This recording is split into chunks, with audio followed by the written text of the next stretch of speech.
Buenas tardes, soy la doctora Jimena Aguilar y hablaremos de revisiones sistémicas y metaanálisis. Cuando hablamos de revisiones sistémicas y los metaanálisis, vemos que a lo largo de estos últimos años se ha producido un incremento progresivo considerable de publicaciones científicas a partir de algunos temas.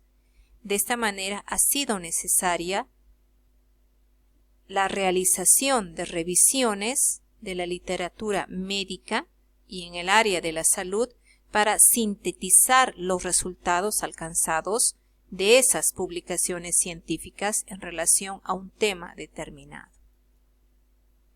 La revisión sistemática es un proceso para identificar sistemáticamente y evaluar varios estudios. Estos estudios son del mismo tipo y tienen un objetivo común. Metaanálisis, conjunto de técnicas estadísticas, mediante las cuales se combinan y analizan los resultados de los estudios para obtener parámetros de medida global. La revisión sistémica se acompaña o no de la metaanálisis. Cuando hablamos de metaanálisis, las técnicas del metaanálisis pueden contribuir a buscar siempre la mejor evidencia disponible y tomar decisiones sobre el cuidado de los pacientes. Es decir, cuando nosotros procedemos a la revisión sistemática de varios ensayos clínicos en relación a un tema en específico y los resultados los sometemos a un análisis estadístico, este nos ayudará a tomar decisiones más adecuadas en relación al cuidado de los pacientes. Ejemplo, se ha realizado una investigación reciente de tipo de revisión sistémica y metaanálisis, en el cual se tomaron en cuenta 15 ensayos clínicos. Estos 15 ensayos estaban en relación con la comparación de la terapia antihipertensiva clásica y los nuevos fármacos en relación a la reducción de la morbi y mortalidad cardiovascular. Ese era el tema de la revisión sistemática y metaanálisis. Entonces se buscó la bibliografía para la selección de trabajos, porque no se olviden que se realizó la revisión sistemática de 15 ensayos clínicos. Aquí se buscó trabajos en relación a ese tema. Esos trabajos se buscaron en publicaciones electrónicas y también en audiciones públicas.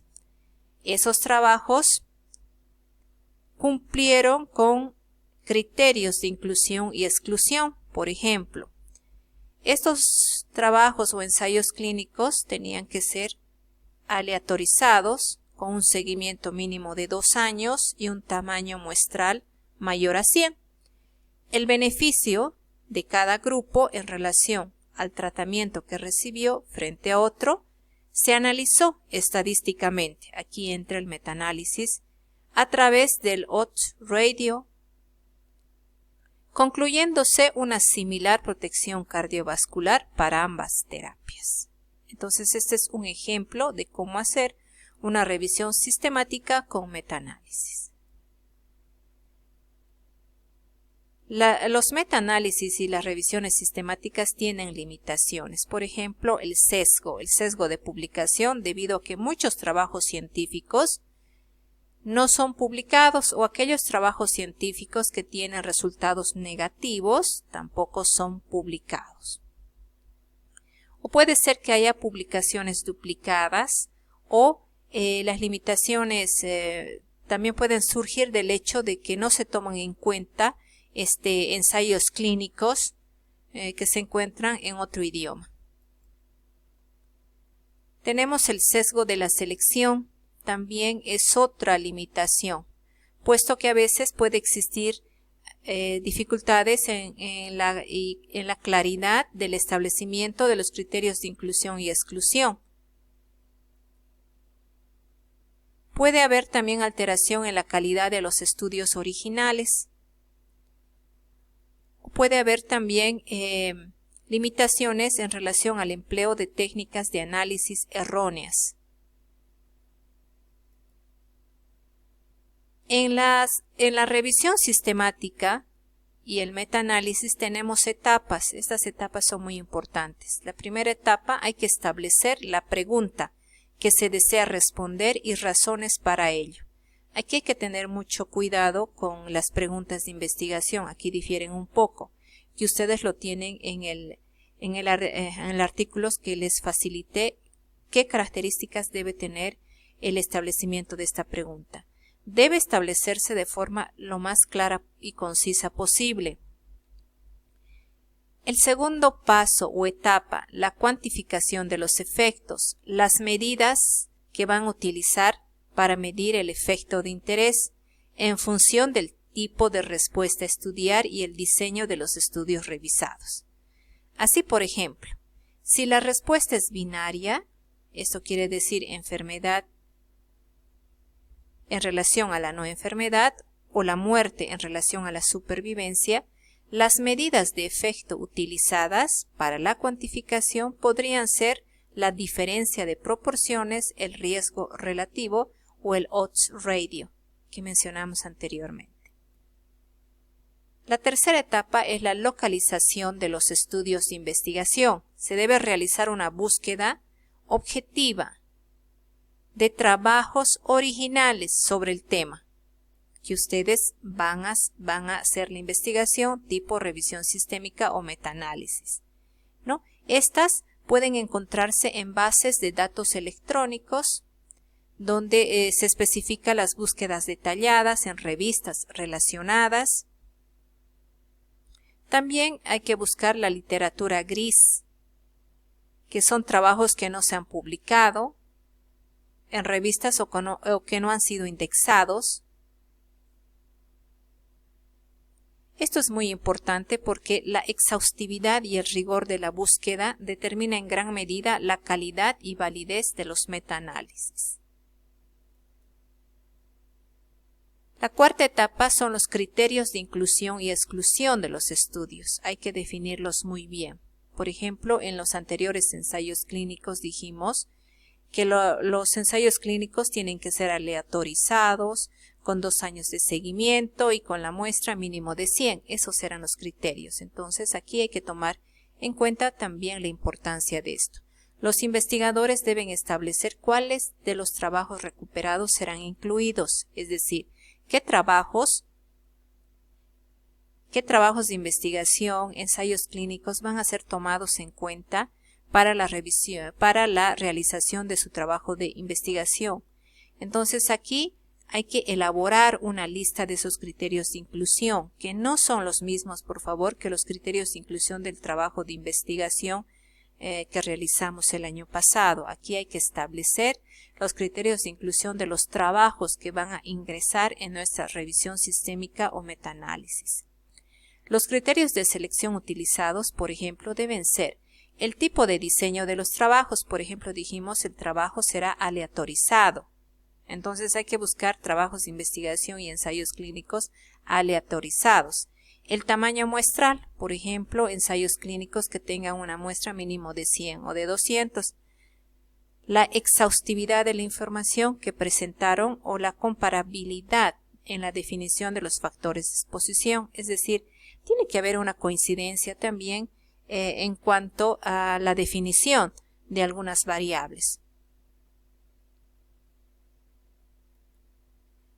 La búsqueda de información y datos relevantes de cada estudio. Cada estudio o ensayo clínico, que son artículos originales, en los cuales se debe buscar la información de interés referente a las características de los estudios, es decir, diseño, criterios de inclusión o exclusión, selección de casos y controles, periodo de selección, periodo de seguimiento, aleatorización, tipo de intervención, etc. Es decir, la búsqueda de la información y datos relevantes de cada estudio está en relación a nuestro tema y el problema que nosotros hemos formulado. Entonces hay que tomar qué tipo de diseño vamos a tomar en cuenta, los criterios de inclusión, qué tipo de selección de investigaciones será, el periodo de seguimiento, el tipo de intervención, las características de la población, etc. Es aconsejable elaborar un formulario con los datos que deben consignarse para cada trabajo, es decir, nosotros tenemos que elaborar un formulario donde nosotros debemos consignar justamente todos estos elementos que mencionamos aquí y los criterios de inclusión cuando estemos escogiendo todos esos trabajos de investigación o ensayos clínicos que tomaremos como base para nuestra revisión sistemática. La sexta etapa, la evaluación de la calidad de los estudios incluidos. La calidad metodológica de los artículos revisados es otro elemento clave para tomar en cuenta. Aspectos, por ejemplo, diseño del estudio, tamaño muestral, seguimiento, aleatorización, enmascaramiento, etc. Una vez valorada la calidad metodológica de cada uno de los trabajos o ensayos que vamos a tomar en cuenta, algunos autores podrán utilizar las puntuaciones, incluso podremos poner puntuaciones en peso para definir cuál de los ensayos o investigaciones utilizaremos. Análisis de la heterogeneidad en los estudios mediante las distintas pruebas estadísticas. Aquí, por ejemplo, se destaca la prueba de Q, el método gráfico de la B o el gráfico de Galbraith, que permiten inspeccionar visualmente la falta de homogeneidad entre los estudios recopilados. La combinación de resultados. Como ya adelantamos, el método elegido para combinar los resultados de los diferentes estudios en una medida global del efecto vendrá determinada por el tipo de respuesta a estudiar y también por los resultados derivados del análisis de heterogeneidad. Identificación del sesgo de publicación. Muchos trabajos no son publicados. Para esto tendremos que utilizar métodos disponibles, por ejemplo el gráfico en embudo, también que es el más utilizado, y también podremos utilizar otro tipo o podrán complementarse con otras técnicas estadísticas como la prueba de Beck o Egger, que posteriormente explicaremos. El análisis de sensibilidad permite estudiar la influencia individual de cada estudio al resultado del metaanálisis y por lo tanto determinar si los resultados pueden verse sesgados por estudios con escasa calidad metodológica. Consistirá en aplicar el metaanálisis quitando en cada paso uno de los estudios incluidos para ver si se obtienen o no resultados similares de forma global. Esto en la parte de introducción. Proseguimos.